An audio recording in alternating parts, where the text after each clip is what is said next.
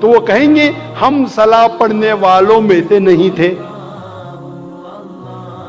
ابراہیم علیہ السلام دعا کرتے ہیں سورہ ابراہیم میں سورہ نمبر 14 آیت نمبر 40 میں, اے میرے رب مجھے صلاح قائم کرنے والا بنا اور میرے بچوں کو بھی صلاح قائم کرنے والا بنا.